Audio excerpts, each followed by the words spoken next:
Direction la Centrafrique. À présent, le président Bozizé se trouve de plus en plus isolé face à l'avancée des rebelles. Le dirigeant a lancé un appel à l'aide aux États-Unis et à la France, mais François Hollande, aujourd'hui, a exclu toute aide militaire. Question pour vous, Harold Iman, bonsoir. Bonsoir. Spécialiste géopolitique de BFM TV. Question, pourquoi est-ce que Paris, Harold, ne veut pas intervenir? Alors, la France-Afrique vieux style, c'est terminé, bien sûr. C'est ce que dit et répète le gouvernement. Celui d'avant aussi disait la même chose, mais c'est de plus en plus vrai. Et donc, Paris ne s'ingère plus pour sauver un régime, et ce régime a été sauvé quand même 2 fois, Bozizé, par la France, par le passé, par la Légion étrangère et l'aviation française, par du lourd. Donc, il n'y a aujourd'hui pas de traité d'intervention entre les deux capitales, Bangui et Paris. Il y en avait un, on se rappelle peut-être, entre la Côte d'Ivoire et la France.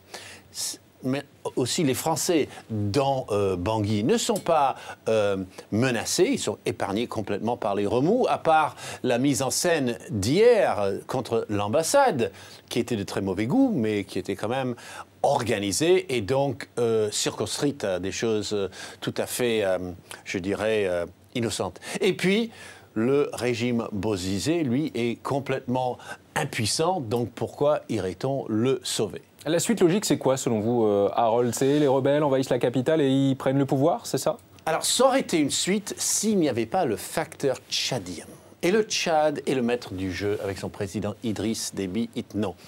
Il y a aujourd'hui des soldats tchadiens à Bangui. Et il y a toujours eu des soldats tchadiens à Bangui. Là, ils ont un peu rafraîchi le contingent, mais il est là, ce groupe de soldats tchadiens, pour empêcher que la rébellion entre dans Bangui. Ça, il ne veut pas.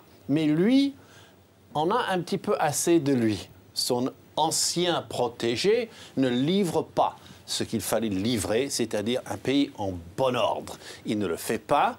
Et ce que voudrait Idriss Déby, c'est qu'il y ait une négociation. Et tous les pays alentours sont d'accord pour une négociation dans laquelle Bozizé serait mis à l'écart et on passerait à un système constitutionnel qu'il faut encore inventer. Et la France aussi est d'accord avec cette solution-là. Merci beaucoup, Harold Iman, pour ces précisions concernant la situation en Centrafrique.